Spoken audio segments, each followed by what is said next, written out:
उत्तर मीमांसा का कहते हैं मात्र सिर्फ ईश्वर को जान लेने मात्र से जीव की मुक्ति हो जाती है, उसमें करना कुछ नहीं होता। तुलसीदास जी ने अपनी रामायण में कहा है, कहा वो भगत पथ कौन प्रयासा, नहीं जप तप मख व्रत उपवासा। कोई जरूरत नहीं भगवान की भक्ति में इनको करने की। यदि शुद्ध जगह गंगा के किनारे, सरोवर, तालाब आदि के किनारे या पवित्र जगहों धामों में जो मूर्ति वो शरीर सौ दफनाए जाएंगे, ये सब ऊपर के लोगों को प्राप्त करेंगे। अच्छा। और जो अशुद्ध जगहों में जिनके सौ खेतों में जला दिए जाते हैं, ऊपर में धर के फूंक दिए जाते हैं, ये उन लोगों को नहीं प्राप्त कर सकते।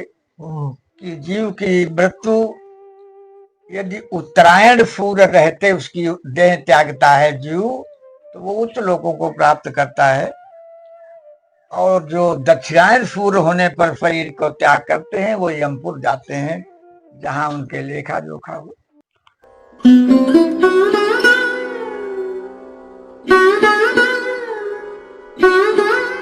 राधे राधे। आप सभी भक्तों को कोटि कोटि प्रणाम और संत यात्रा में आप सभी का स्वागत है एक बार फिर।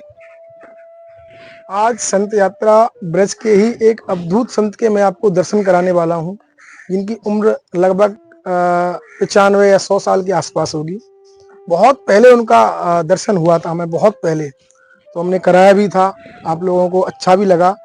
और बुजुर्ग मूर्ति हैं ब्रज की। अगर आपने वीडियो को 5 से 7 मिनट भी आपने देखा, उसके बाद आप वीडियो को स्किप नहीं कर पाओगे, इतना मैं वादा कर रहा हूँ आपसे।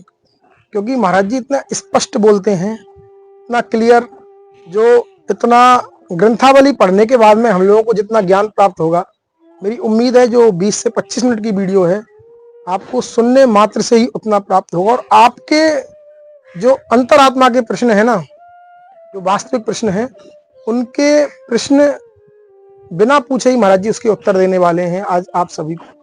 आइए, महाराज जी पे विराजते हैं। ये देखिए, ये पहाड़ी की तलेटी और ये महाराज जी की छोटी सी कुटिया है। आइए, ये महाराज जी की कुटिया है। इसी स्थान पे महाराज जी रहते हैं काफी समय से। ये महाराज जी विराजे हुए हैं। ये सोने का स्थान महाराज जी का, और प्रसादी वगैरह की व्यवस्था भी अभी बना लेते हैं महाराज जी। ये देखिए, आइए अब महाराज जी के दर्शन कराता हूँ आपको। चलते हैं महाराज जी के पास। जय हो संत भगवान की, जय हो, जय हो। दंडोत महाराज जी। श्री राधे। जय जय हो संत के चरण दास का प्रणव स्वीकार हो महाराज जी। ओम जय महाराज जी। मेरा कैसा स्वास्थ्य है महाराज जी, पहले तो ये बताएं। ठीक है, स्वास्थ्य उम्र का प्रभाव है और क्या। अभी हमारी कितनी हो गई होगी उम्र? उम्र आधार कार्ड में तो हमारी सन 31 का जन्म दिखाए हैं। सन 31 का, तो उसमें तो हमारी ये 94 में चल रही है। वैसे और स्कूल के सर्टिफिकेट में 89 दिखा रहे हैं। अब पता नहीं ये सही है कि वो सही, क्या हम बताएं। जय हो महाराज जी। उसमें 1 साल कम है 90 में स्कूल के सर्टिफिकेट, और उसमें 94 दिखा रहे हैं, जो भगवान जाने तो सही होगा। सब हम 90 का मान के चलते हैं।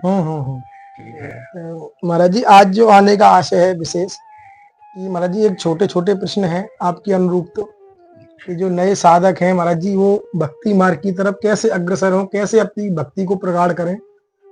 और दूसरा, मानव जीवन के कल्याण के लिए कुछ महाराज जी अपने अनुभव से, क्योंकि आपकी उम्र 90 से 100 के वर्ष में बीच में है महाराज जी, क्योंकि आपके श्रीमुख से जो भी वाणी निकलेगी वो वास्तव में अमृत के समान रहेगी। तो बस यही बताएं। ये जो 6 शास्त्र बने हैं जी, वो यही मकसद था। मीटिंग बुलाई गई पूरे संतों की, और भी लोग मनीषी लोग आए, गृहस्थ व्यक्त सभी इकट्ठे हुए। बहुत आदि समय की बात है, आदिकाल की बात।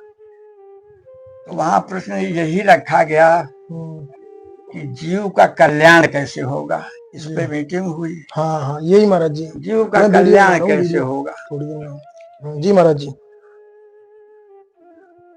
तो अपने अपने मुंडे मुंडे भिन्न मता मतर भिन्ना मतर भिन्ना, तो तमाम भिन्न मत है। सभी लोगों ने अपने अपने मत से कहे। निर्णय ठीक ठीक नहीं हो पाया। तब 6 ऋषि चुने गए और उनसे प्रार्थना की गई कि आप लोग अपने अपने मत इस पर प्रकट करें कि जीव का कल्याण कैसे हो। तो इन लोगों ने अपने अपने मत प्रकट किए, यानी 6 शास्त्र बने जिनको दर्शन कहते। गौतम जी का है न्याय शास्त्र, और वैशेषिक शास्त्र है न्याय के बाद जो ज्योतिष शास्त्र का उद्बोधक जी, ये कणाद ऋषि थे, उन्होंने लिखा इसको।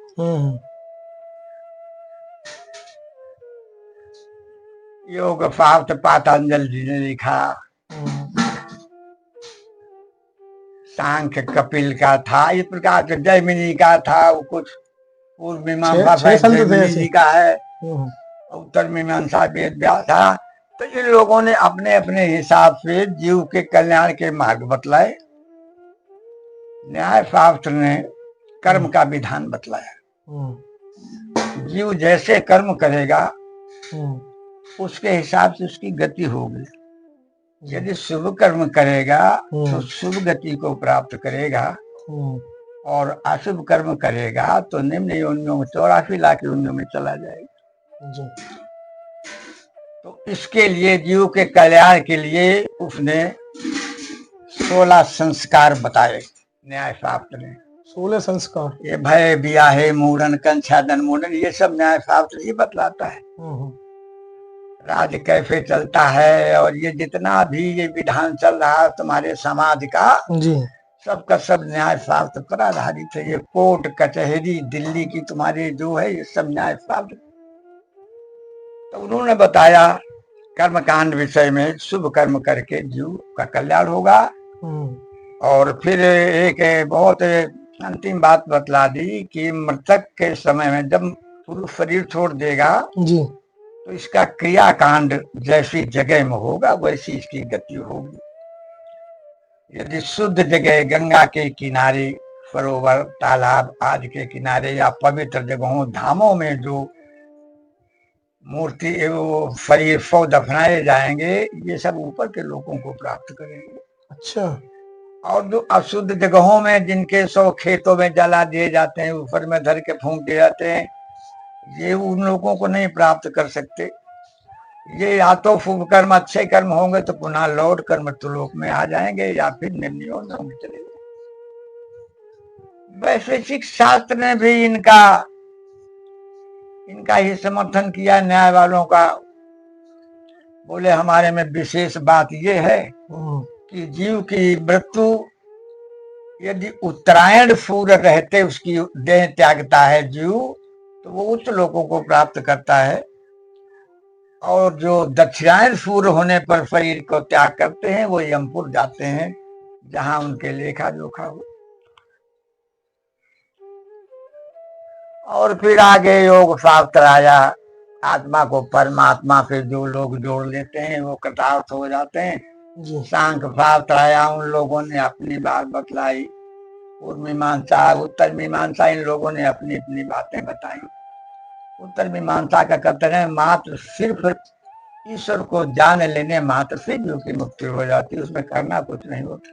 तुलसीदास जी ने अपनी रामायण में कहा है, कहा वो भगत पथ कौन प्रयासा, नहीं जप तप मख व्रत उपवासा। कोई जरूरत नहीं भगवान की भक्ति में इनको करने की, जबकि भगवान के भक्त के क्रियाकांड और साधनाएं वगैरह इन्हीं में चलती हैं। किंतु ये उन्होंने बहुत ऊंची बात कही, कहा भगत पथ कौन प्रयासा, नहीं जप तप मख व्रत उपवासा। ये कुछ करने की जरूरत नहीं है भगवान के भक्ति के लिए। तो सवाल उठ जाता है फिर क्या करना चाहिए भक्त को, कैसे क्या करना चाहिए। हाँ, ये तो ये सब गूढ़ विषय हैं।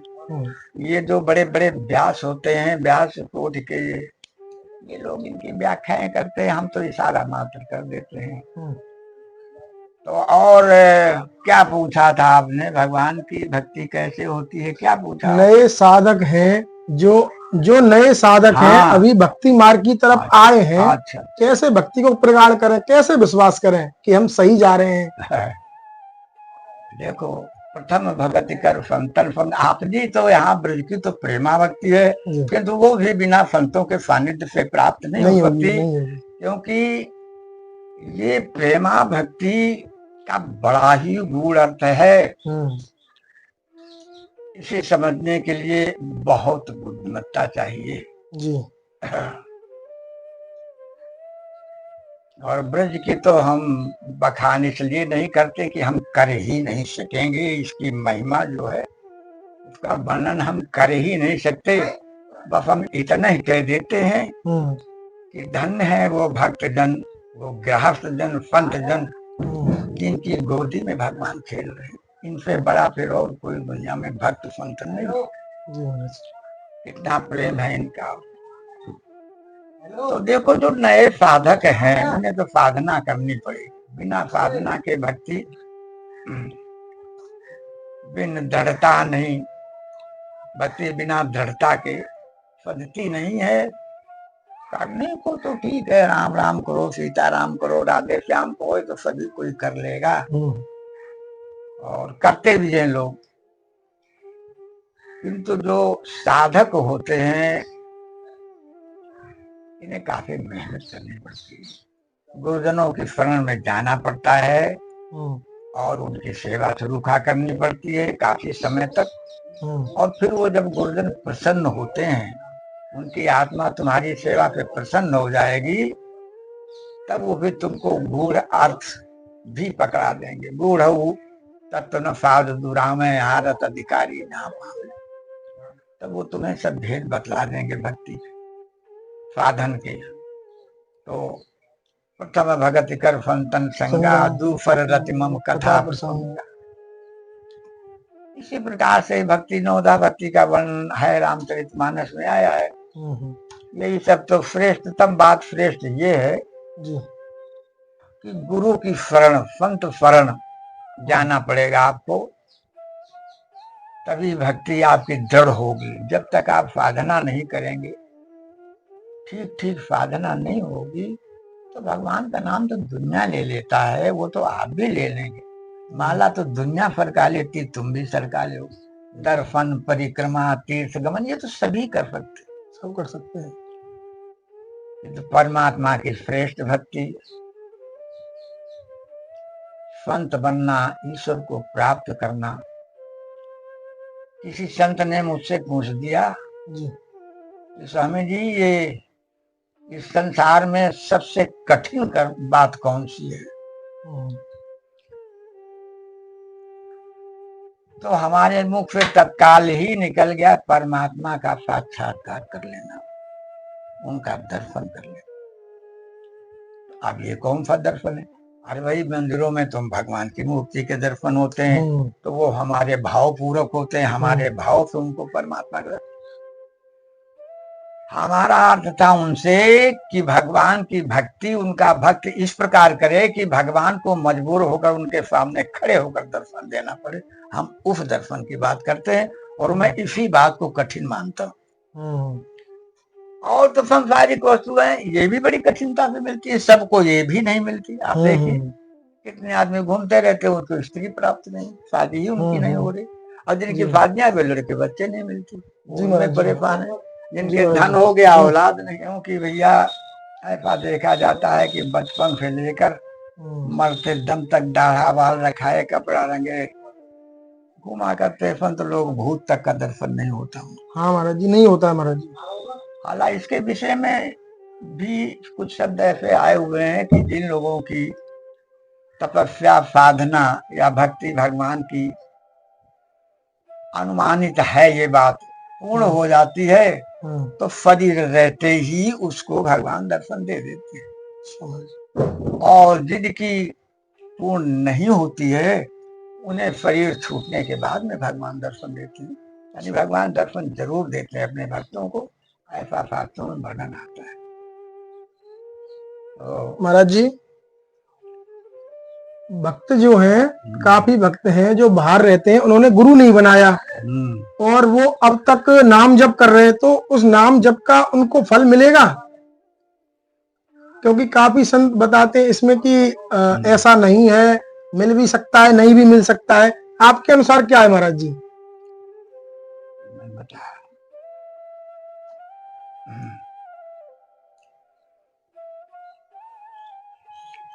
यथार्थ यही है, तुलसी अपने राम को रीज भजो चाहे खीज, और खेत पड़े में जमे गो उल्टो सीधो बीज। खेत में बीज यदि पड़ जाएगा तो उल्टा हो जाए सीधा हो, तो जमेगा ही जमेगा। इसी प्रकार से परमात्मा का नाम तीनों काल में व्यर्थ नहीं जाता, किसी भी तरह से लिया जाए वो व्यर्थ नहीं। किंतु अब हमारी कुछ परंपराएं हैं, ऋषियों मुनियों ने कुछ इस प्रकार की बातें प्रकार करके बतलाई हैं कि जैसे देखो, पाकरी का पेड़ जानते हैं आप, बरगद का पेड़ जानते हैं, पीपल का वृक्ष जानते हैं? जानता हूँ। पीपल के वृक्ष में इतनी सी गोली होती है वो, और कितने बीज उसमें होते हैं, बहुत बीज होते हैं, बहुत होते हैं। किंतु आप पीपल के पेड़ के नीचे जाइए, जहाँ असंख्यों बीज पड़ा होता है, किंतु कोई पेड़ उगा नहीं मिलेगा आपको, कोई पेड़ जमा नहीं मिलेगा। यदि वो सब बीज जमे तो पेड़ के नीचे जगह ही न रह जाए, इतने पेड़ जम जाए। नहीं जमता। क्यों नहीं जमेगा?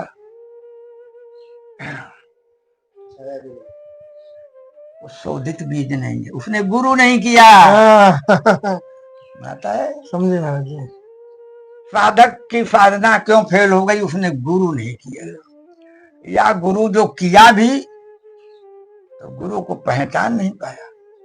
गुरु कैसे होने चाहिए?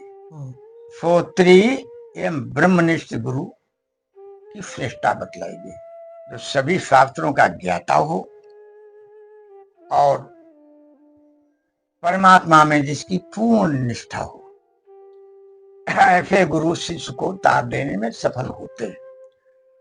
बाकी गुरु तो काले काल के लड़का, वो भागवत बात रहे हैं, जाटों के लड़के।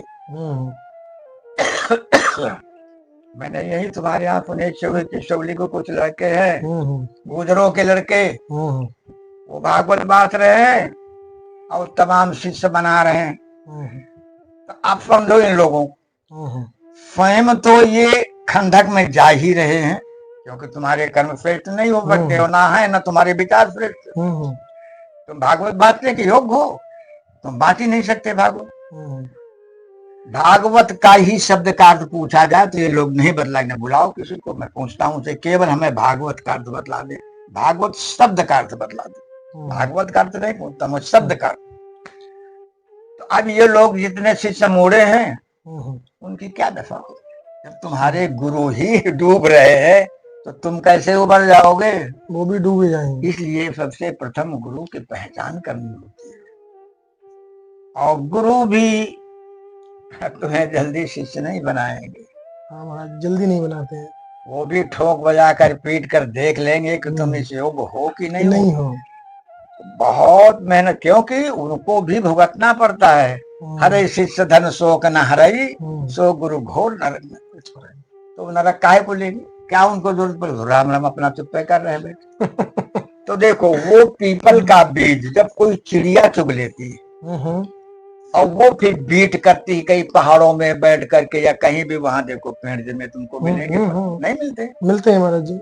इसी प्रकार से गुरुजन जो तुम्हारे कान में मंत्र फूंकते हैं, वो शोधित मंत्र होता है, वो प्रकाशमय मंत्र होता है।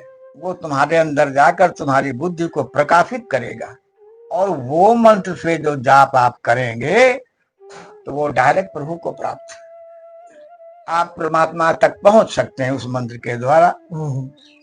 और जो आप मनमानी राम राम कर रहे हैं, मनमानी भक्ति कर रहे हैं, तो वो कोई व्यर्थ नहीं है, फल उसका भी है, क्योंकि भगवान का नाम है वो सदा पवित्र है। पवित्र वस्तु में हाथ डालेंगे तो आप पवित्र ही होंगे, अपवित्र नहीं हो सकते। इस प्रकार से परमात्मा का नाम तीनों कालों में शुभ है, सही है, सत्य है, उसका फल भी है। ये नहीं कि फल नहीं, ये गलत कहते हैं कोई कि फल नहीं है, ऐसा नहीं है, फल है। किंतु वही है कि पढ़ाई स्कूल में सभी पढ़ते हैं, IAS अधिकारी सभी बन जाते हैं क्या? ये बताओ। नहीं बनते महाराज, नहीं बनते। कितने ही क्लास के विद्यार्थी बेचारे सड़कों पर नाक रगड़ते रहते हैं, उनको रोटी नहीं मिलती है, और वही विद्या पढ़कर तमाम डिप्टी कलेक्टर क्या क्या बने हुए बैठे हुए। इसी प्रकार से भगवान की भक्ति भी है, सभी सिद्ध ही नहीं हो जाते, सभी संत ही नहीं बन पाते। अरे जो जितना भजन करता है भगवान उसके अनुसार उसको फल देते।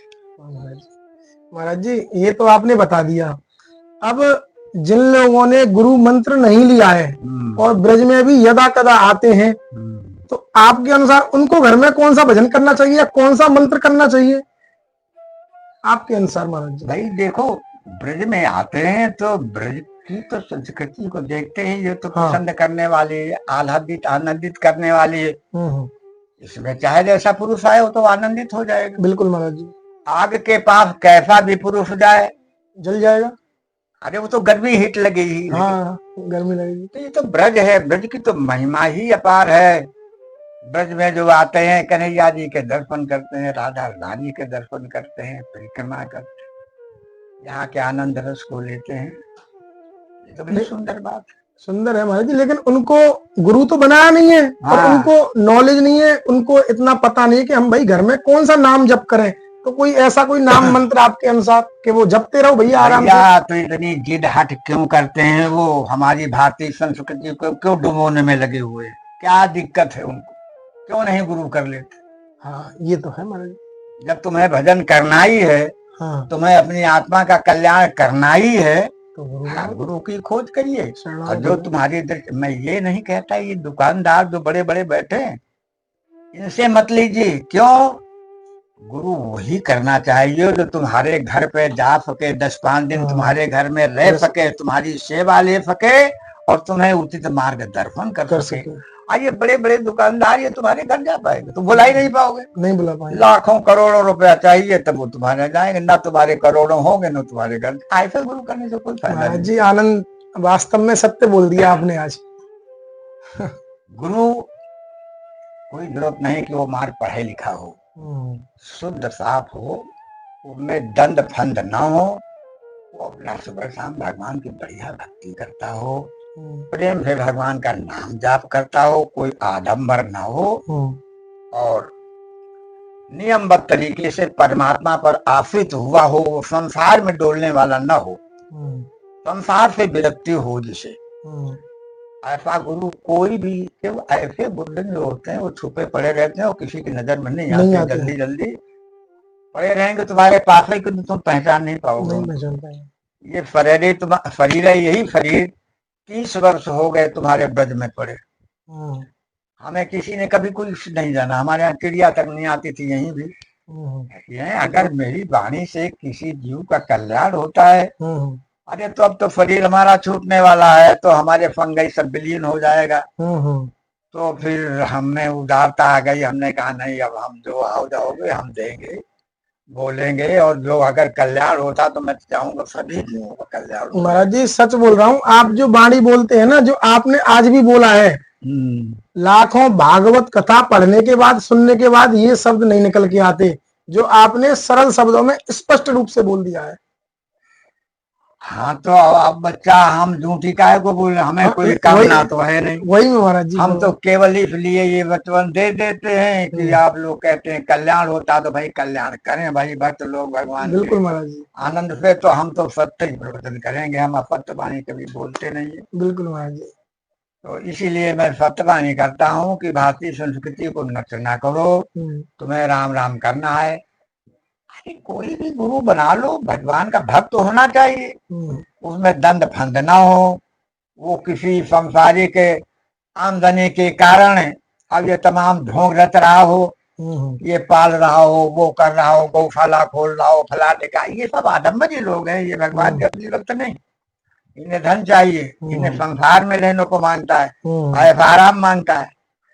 ठीक है, परमात्मा के सभी जन है, ये नहीं है कि कोई उनका जन नहीं, किंतु परमात्मा का वास्तविक भक्त जो होता है वो संसार से विरत होता है, वो राग में नहीं पड़ता, द्वेष में नहीं पड़ता, वो सिर्फ और सिर्फ भगवान को जानता है और भगवान उसे जानते, वो तीसरे को नहीं जानता। ऐसे संत जन जो होते हैं वही परमात्मा से शिष्य को मिलाने में समर्थ होते हैं।